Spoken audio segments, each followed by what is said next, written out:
Good morning class. आज इस video में हम जानेंगे नट्स इक्वेशन क्या है, गिब्स फ्री एनर्जी के साथ इसका क्या लेना देना है, और standard cell potential and non standard cell potential में क्या फ़र्क होता है। अभी तक हमने सीखा कि जब हम गैल्वेनिक सेल बनाते हैं तो गैल्वेनिक सेल के दो पार्ट होते हैं। इस गैल्वेनिक सेल को हम दो पार्ट में डिवाइड कर सकते हैं। एक वो पार्ट जहाँ पे क्या हो रहा है ऑक्सीडेशन, और दूसरे में क्या हो रहा है रिडक्शन। अगर मैं गैल्वेनिक सेल का ये जो पार्ट है इसको ओपन रखूं, मतलब अगर ये जो पार्ट है इसको मैं क्या कर दूं, ओपन कर दूं, इस सर्किट को मैं ओपन कर दूं, ये यही वाला चीज मैंने यहाँ पे बनाया है, ठीक है। इस सर्किट को अब क्या होता है, अगर मैं इस सर्किट को ओपन कर दूं तो यानी कि इसको मैं कनेक्ट ना करूं, यहाँ पर जो भी वोल्टेज प्रोड्यूस होगी उसे कहा जाता है ऑक्सीडेशन पोटेंशियल, और यहाँ पे जो भी वोल्टेज प्रोड्यूस होती है उसको कहा जाता है रिडक्शन पोटेंशियल। और अगर हमें दोनों सेल को कंपेयर करना है कि कौन सा ज़्यादा ऑक्सीडेशन करता है या फिर कौन सा सेल ज़्यादा रिडक्शन करता है, तो उसको कंपेयर करने के लिए मेरे पास क्या है, एक सिंपल तरीका है कि मैं उनको एक ही कंडीशन में ले आऊं। इसका मतलब हम उसको क्या ले आए, उसको स्टैंडर्ड कंडीशन पे ले आए। तो अगर हमें इसका स्टैंडर्ड कंडीशन पे हम कैसे लाएंगे, मान लो हमें इसका चेक करना है किसमें ज़्यादा ऑक्सीडेशन हो रहा है या किसमें ज़्यादा रिडक्शन हो रहा है, तो इसको हम दोनों को क्या करेंगे, सेम कंडीशन पे ले आएंगे। तो स्टैंडर्ड कंडीशन का क्या मतलब हो गया, स्टैंडर्ड कंडीशन मतलब क्या हो जाएगा, 1 मोलार, टेम्परेचर 25 डिग्री और प्रेशर क्या हो जाएगा 1 atm।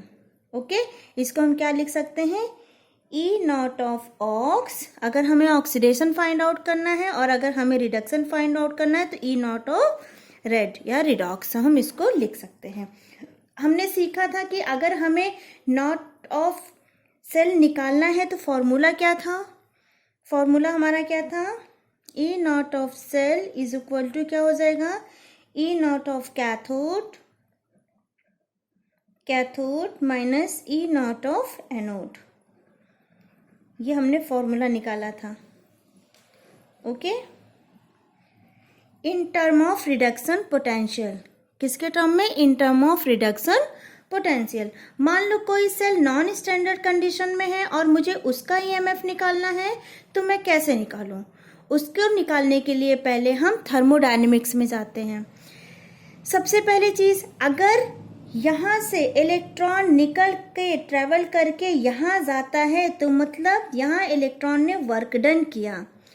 इस वर्क डन को कहा जाता है इलेक्ट्रिकल वर्क, और ये इलेक्ट्रिकल वर्क कितना होगा ये डिपेंड करता है कि कितना चार्ज था मल्टीप्लाई बाई कितना ईएमएफ वहाँ पे प्रोड्यूस हो रहा है।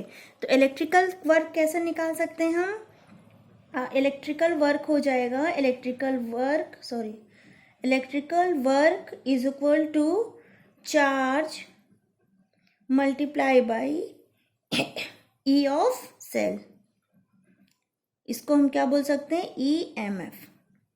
ओके, ईएमएफ का मतलब होता है एनर्जी पर यूनिट चार्ज। मतलब अगर अगर जिंक रॉड से 100 कूलम का चार्ज चलकर गया है तो बताओ हर कूलम चार्ज के पास कितनी एनर्जी थी। तो energy per unit charge will be called as EMF. तो क्वेश्चन यहाँ पे ये उठता है कि अगर एक कूलम के पास इतनी एनर्जी थी तो 100 कूलम के पास कितनी एनर्जी होगी। तो इसका फॉर्मूला क्या हो जाएगा, इसका फॉर्मूला हो जाएगा charge into E of cell. तो अब चार्ज कैसे निकालेंगे, एक्चुअली जब हम किसी रिएक्शन को लिखते हैं तो हम कैसे लिखते हैं, Zn प्लस Cu2, ये Zn किस में कन्वर्ट ऑक्सीडाइज हो रहा है, Zn2 प्लस में, और कॉपर किस में रिड्यूस हो रहा है, कॉपर 2 प्लस से कॉपर में रिड्यूस हो रहा है। यहाँ पे क्या हो रही है, एक रिडॉक्स रिएक्शन हो रही है।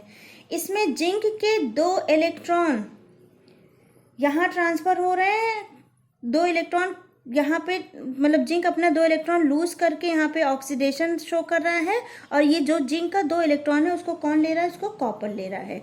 और यहाँ पे जब ये जिंक कॉपर को इलेक्ट्रॉन दे देता है तो ये क्या हो जाता है, ऑक्सीडाइज हो जाता है, और कॉपर क्या हो जाता है, रिड्यूस हो जाता है। तो हम लिखते हैं 2 electron, this is not a 2 electron. ये जो 2 इलेक्ट्रॉन ट्रांसफर हुए हैं इसको हम क्या कह सकते हैं, इसको हम 2 इलेक्ट्रॉन नहीं बोल सकते, इसको हम क्या बोल सकते हैं, मतलब इसको हम 2 इलेक्ट्रॉन के बजाय क्या बोल सकते हैं, 2 मोल। क्योंकि केमिस्ट्री में 1 इलेक्ट्रॉन 2 इलेक्ट्रॉन का तो हम निकाल नहीं सकते कुछ भी, ये बहुत ही ज़्यादा स्मॉलेस्ट पार्टिकल होते हैं, तो हम इनको कैसे लेते हैं, मोल्स में लेते हैं। ठीक है, तो हम यहाँ पे ये जो दो इलेक्ट्रॉन यहाँ पे निकल रहे हैं इसको हम कैसे बोल सकते हैं, 2 मोल ऑफ इलेक्ट्रॉन। ओके, तो मान लो यहाँ पर एक रिडॉक्स रिएक्शन हुआ है और यहाँ से वहाँ पर, यहाँ पे एक रिडॉक्स रिएक्शन हुआ है और यहाँ से वहाँ पर 2 मोल ऑफ इलेक्ट्रॉन ट्रांसफर हुए हैं। अभी मैंने बताया ना, इसको हम मोल बोल सकते हैं इलेक्ट्रॉन को। तो कितने मोल ऑफ इलेक्ट्रॉन ट्रांसफर हुए हैं, 2 मोल ऑफ इलेक्ट्रॉन यहाँ से यहाँ पर ट्रांसफर हुए हैं। नाउ 2 मोल्स ऑफ इलेक्ट्रॉन का मतलब कितना चार्ज, अब इसको समझने की कोशिश करते हैं। 1 इलेक्ट्रॉन पे जो चार्ज होता है वो कितना होता है, 1 इलेक्ट्रॉन पे जो चार्ज होता है वो कितना होता है, 1.602 इंटू 10⁻⁻19। ओके, ये है आपका 1 इलेक्ट्रॉन का चार्ज। इसको हम कूलम में लिखते हैं। ठीक है, 2 मोल ऑफ इलेक्ट्रॉन क्या हो जाएगा, x इंटू कूलम। ओके, अब हम इसको कैसे लिख सकते हैं, 6.022 इंटू 10⁻23 इलेक्ट्रॉन को हम ऐसे लिख सकते हैं। ठीक है, अब अगर हमें x की वैल्यू फाइंड आउट करनी है तो क्या हो जाएगा, 6.022 इंटू 10⁻23 इंटू क्या हो जाएगा, 1.602 इंटू 10⁻⁻19 कूलम। ओके, अगर हम इन दोनों को सॉल्व करेंगे तो ये कितना आ जाएगा, 9.6485 इंटू 10⁻4। ये एक्स अप्रॉक्सीमेटली कितना हो जाएगा, अगर हम इसको कैलकुलेट करेंगे तो ये अप्रॉक्सीमेटली हो जाएगा 96500 कूलम।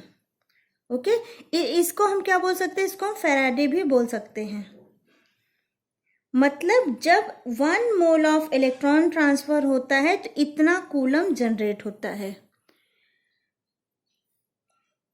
अगर हम इसको 1 फैराडे लिख रहे हैं तो 1 मोल ऑफ इलेक्ट्रॉन ट्रांसफर, अगर 1 मोल ऑफ इलेक्ट्रॉन ट्रांसफर होता है तो उसको हम 1 फैराडे लिखते हैं।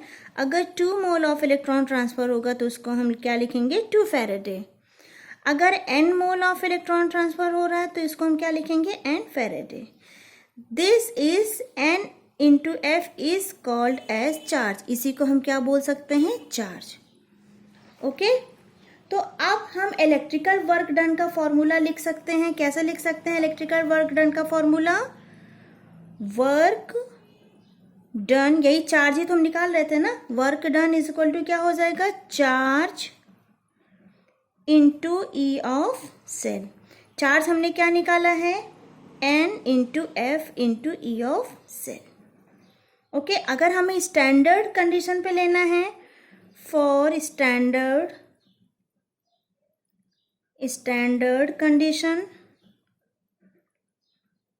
कंडीशन ये क्या हो जाएगा, n into F into E naught of cell. Okay, ये क्या है, ये वर्क डन का आप क्या हो जाएगा फॉर्मूला।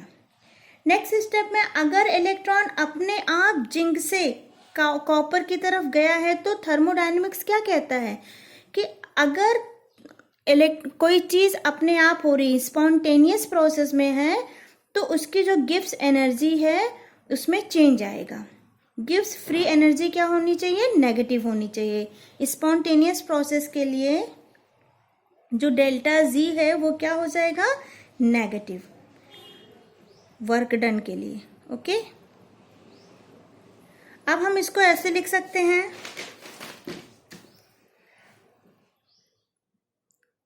वर्क डन क्या है, डेल्टा जी, ये क्या हो जाएगा minus N F into E of cell. Okay, अगर हमें इसको स्टैंडर्ड कंडीशन में लिखना है, फॉर स्टैंडर्ड कंडीशन, तो क्या हो जाएगा, delta G naught is equal to minus N F into E naught of cell. Okay, according to thermodynamics, अगर हम थर्मोडायनेमिक्स के टर्म में जाएं, अकॉर्डिंग टू थर्मोडायनेमिक्स, थर्मो लिख के मैं छोड़ दे, अच्छा लिख देती हूँ, according to thermodynamics delta G is equal to, देखो ये दोनों सेम ही है ना बेटा, तो क्या हो जाएगा, इसकी जगह हम क्या रख दे रहे हैं, डेल नॉट, ठीक है, इस पूरे की जगह हम लिख दे रहे हैं ये, तो ये क्या हो जाएगा, delta G naught plus R T L N Q, इसको हम ऐसे लिख सकते हैं। ओके, या फिर अब हम डेल्टा जी की जगह ये वाली वैल्यू अगर हम पुट करेंगे तो क्या हो जाएगा, minus N dot F E of cell is equal to क्या हो जाएगा, इसकी जगह ये वाली वैल्यू पुट करेंगे, इसकी जगह ये वाली वैल्यू, तो क्या हो जाएगा minus N F E naught of cell plus R T L N Q. Okay, अब इसको सॉल्व करते हैं, इसको एज इट इज रहने देते हैं, यहां से हम माइनस चार्ज बाहर ले लेंगे तो क्या हो जाएगा आपका, E N F E naught of cell, अब ये चार्ज मैंने बाहर लिया है ना माइनस में, तो ये क्या हो जाएगा minus R T L N Q. Okay, ये माइनस से माइनस ये कैंसिल हो जाएगा, और अब क्या हो जाएगा, N F E of cell is equal to N F E naught of cell minus R T L N Q.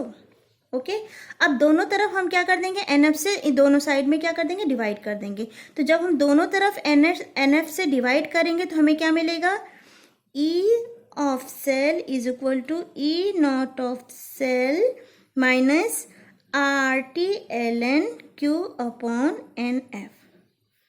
Okay,